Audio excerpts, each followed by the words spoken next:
Hello and welcome aspirants. Delhi government के अंदर junior judicial assistant की जो वैकेंसी आई थी और जिसके लिए जून के फर्स्ट डेज के अंदर आपका टायर 2 का एग्जाम होने वाला है, उस एग्जाम से रेलिवेंट जो एस्से राइटिंग का आपका सेक्शन रहेगा, तो एसेज के टॉपिक से रेलिवेंट बातें हम डिस्कस करेंगे इस सेशन के अंदर। सो बच्चों को अभी एग्जाम से जस्ट कुछ ही टाइम बचा हुआ है और एग्जाम से पहले बच्चों को जो मेन प्रॉब्लम आ रही है वो आपकी रेलिवेंट है कि सर हम एस्से के टॉपिक्स कैसे चूज करें। हम काफ़ी सारे यूट्यूब के ऊपर वीडियो देख चुके हैं सर, बहुत सारी बुक्स हमने देख ली हैं, लेकिन सर इतना टाइम है नहीं कि हम अरिहंत जैसी मोटी मोटी बुक्स पढ़ें।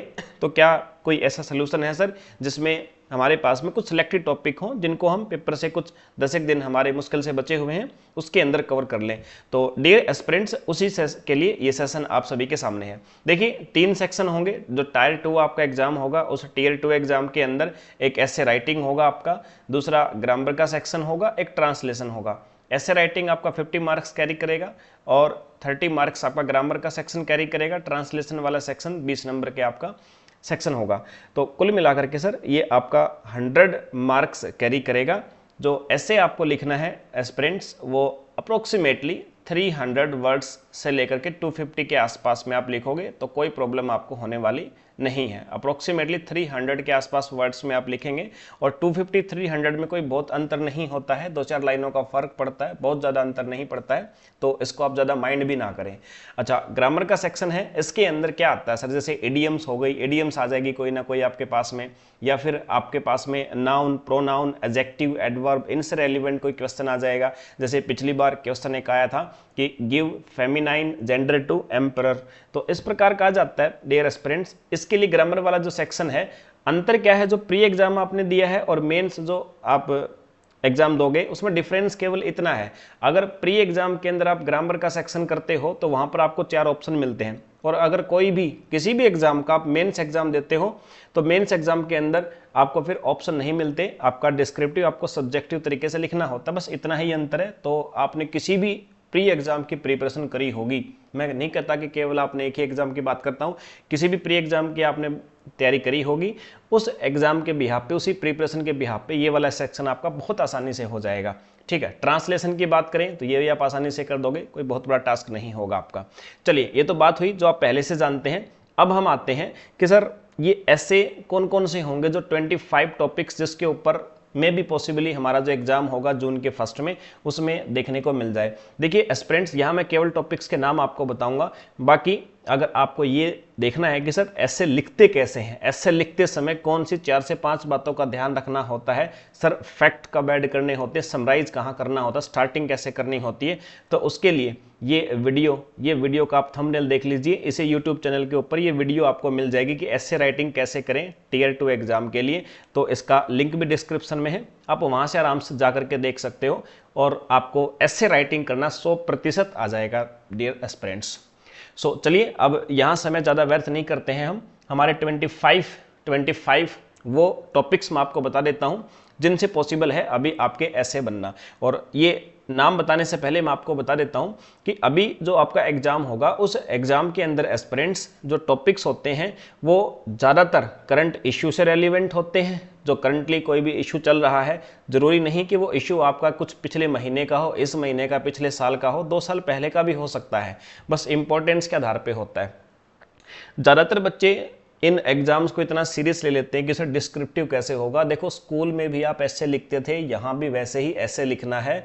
आप कोई लेफ्टिनेंट का एग्जाम देने नहीं जा रहे हो कि आपसे बहुत ही उच्च स्तर की एक्सपेक्टेशन एग्जामिनर करता है, उसको भी पता है आप जो एग्जाम JJA का एग्जाम देने जा रहे हो, इस एग्जाम यानी कि क्लर्क, देखिए आपके आसपास की जो पोस्ट होती हैं, क्लर्क की पोस्ट होगी जैसे, या फिर आप JJA वाली पोस्ट हो गई, या फिर किसी एग्जाम का सब इंस्पेक्टर का एग्जाम हो गया, कोई भी इस प्रकार के जो एग्जाम होते हैं ना, क्लर्क, ASI या JJA, इस प्रकार के एग्जाम्स होते हैं, उनमें ऐसे राइटिंग लगभग सिमिलर टाइप की ही आती है। तो और उनका लेवल जो होता है, मैं आपको बता रहा हूं, आप बिल्कुल भी माइंड पे प्रेशर ना लें। उसका लेवल जो होता है, आप अपनी तरफ से, आपकी जितनी आयु है, अगर इस आयु तक आपने दुनिया जितनी देखी है उसके आधार पे भी आप लिखेंगे ना, बस ग्रामेटिकल मिस्टेक मत करना, आप डेफिनेटली आप अच्छा ही करके आएंगे। ठीक है, चलिए, तो अब मैं आपको टॉपिक्स बता देता हूं कौन कौन से टॉपिक्स आपके इस सेशन में इंपॉर्टेंट मैंने लिखे हैं आपके लिए जो मेरे एनालाइज के बिहाफ पे हैं। सो पहला टॉपिक हो सकता है जिसको बोलेंगे आप politics without ethics is disaster. दूसरा है सर जीडीपी के ऊपर हो सकता है। तीसरा अनएम्प्लॉयमेंट के ऊपर। चौथा हो सकता है the language problem in India. पांचवा हो सकता है वाटर रिसोर्स के ऊपर। यूथ कल्चर टुडे के ऊपर हो सकता है। जुडिशियल एक्टिविज्म के ऊपर हो सकता है। यूनिफॉर्म सिविल कोड के ऊपर हो सकता है। रिजर्वेशन के ऊपर हो सकता है और अर्बनाइजेशन के ऊपर भी हो सकता है सर आपका। इसके अलावा फिर आपका responsibility of media in democracy के ऊपर हो सकता है ऐसे राइटिंग, या does Indian cinema shape our culture पे हो सकता है। Protection of ecology and environment पे हो सकता है। ग्लोबलाइजेशन के ऊपर हो सकता है। Reconstruction of Indian education system पे हो सकता है। डिसिप्लिन के ऊपर हो सकता है। The modern doctor and patient के ऊपर हो सकता है। साइबर क्राइम हो सकता है। वॉर के ऊपर, टेररिज्म के ऊपर हो सकता है एस्पिरेंट्स। एनिमल राइट्स के ऊपर हो सकता है। ऑनलाइन एजुकेशन के ऊपर हो सकता है। पॉपुलेशन हो सकता है। डिस्क्रिमिनेशन हो सकता है और पॉवर्टी।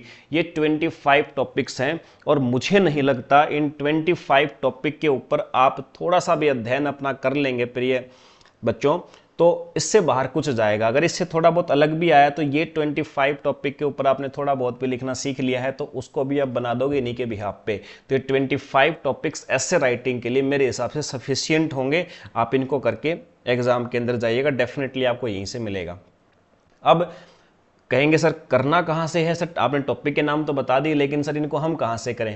देखो यूट्यूब के ऊपर तो आप सर्च मारोगे तो मोस्टली जहाँ तक मैं देख पा रहा हूँ कि सारे के सारे वही गूगल के ऊपर या जो वही घिसा पिटा डाटा और कंटेंट लेके घूम रहे हैं सभी के सभी।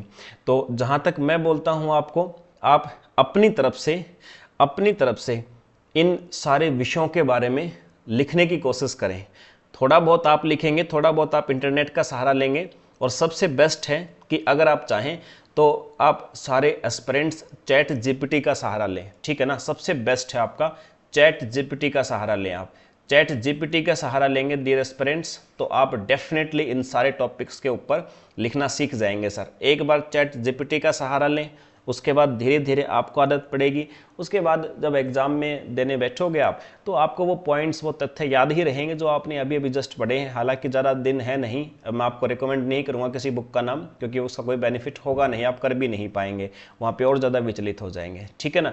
फिर भी अगर कोई एस्पिरेंट सोचता है कि सर हमारे बस की बात नहीं है तो आप आइए, ये एप्लीकेशन है अपनी, ये SDC क्लासेज, प्ले स्टोर पे आपको एप्लीकेशन मिलेगी। यहाँ पर 2 प्रकार की चीज़ें आपको मिलेंगी, ठीक है। एक तो आपको जो Tier 2 है ना, इसके 10 सैम्पल पेपर, ठीक है, 10 सैम्पल पेपर आपको मिलेंगे। ये 10 सैम्पल पेपर का मतलब है इसके अंदर ऐसे होंगे जो 30 मार्क्स का, जो 50 मार्क्स का आपका आता है। ऐसे के अलावा फिर आपका 30 मार्क्स का जो ग्रामर पोर्शन है उसके क्वेश्चंस होंगे और 20 मार्क्स का जो ट्रांसलेशन वाला पोर्शन है उसके भी क्वेश्चन होंगे। यानी कि पूरा का पूरा Tier 2 जैसे होता है वैसे 10 सैम्पल पेपर हैं जो मैंने ही सॉल्व करके लिए आपके लिए बनाए हैं। तो 10 सैम्पल पेपर आप अभी लगभग 10 ही दिन बचे हुए हैं तो इन 10 एक दिनों के अंदर 10 सैम्पल पेपर आप लगा लोगे तो आपको पूरा आइडिया हो जाएगा। जब एग्जाम में बैठोगे तो आपको पहले ही लगेगा 10 बार मैं ये ऐसा एग्जाम तो दे चुका हूँ। तो 10 सैम्पल पेपर आप कर सकते हो। वहाँ पर आपको ये DSSB और JJA नाम से एक बैच मिलेगा, उस बैच के अंदर एनरोल करेंगे तो 10 सैम्पल पेपर आपको विद सोल्यूशन मिल जाएंगे वहाँ पे, ठीक है। इसके अलावा एक दूसरा जो 25 ऐसे के टॉपिक्स के मैंने आपको नाम बताए हैं, ये 25 ऐसे आप चाहते हो कि सर आपके द्वारा किया हुआ सोल्यूशन यानी क्या लिखना है, कैसे हेडिंग्स देनी है, कैसे एंडिंग करनी है ऐसे की, अगर वो चाहते हो तो वो भी आपको इसी एप्लीकेशन के ऊपर आप जाओगे बच्चे और वहाँ पर आपको 25 ऐसे विद सोल्यूशन आपको कंटेंट अवेलेबल हो जाएगा। इसके लिए भी आपने एक अलग से 25 ऐसे के लिए जो बैच होगा उसमें एनरोलमेंट करना पड़ेगा, वहाँ से आप कर सकते हो, ठीक है। इच्छा आपकी है। बाकी जहाँ तक मेरी एक्सपेक्टेशन है, जहाँ तक मैं मानता हूँ कि आप अगर मेंस एग्ज़ाम देने जा रहे हो तो मेरे हिसाब से आप खुद से भी कर सकते हो, इंटरनेट या चैट जीपीटी का सहारा लेकर के खुद से कर सकते हो। फिर भी आपको लगे कि सर नहीं कर पा रहे हो तो ये आपके लिए फिर दूसरा ऑप्शन है। ये मैंने पूरी तरह से वेल मेंटेन तरीके से दोनों ही प्रकार की चीज़ें आपके लिए प्रिपेयर करी हैं। तो आप जाइए एप्लीकेशन पे, किसी प्रकार का कोई डाउट रहे, आपको कुछ पूछना हो तो आप इस नंबर पे मुझे व्हाट्सअप कर सकते हैं, ठीक है। डायरेक्टली कॉल नहीं करेंगे आप, व्हाट्सअप करेंगे तो फिर इसका मैं रिप्लाई करूँगा। फिर मुझे लगेगा कि कॉल पे बात करनी चाहिए तो फिर आपको कॉल अपॉइंटमेंट का टाइम दे दिया जाएगा। ठीक है, चलिए तो फिर मुलाकात होगी किसी अगले दूसरे सेशन के साथ। जय हिंद।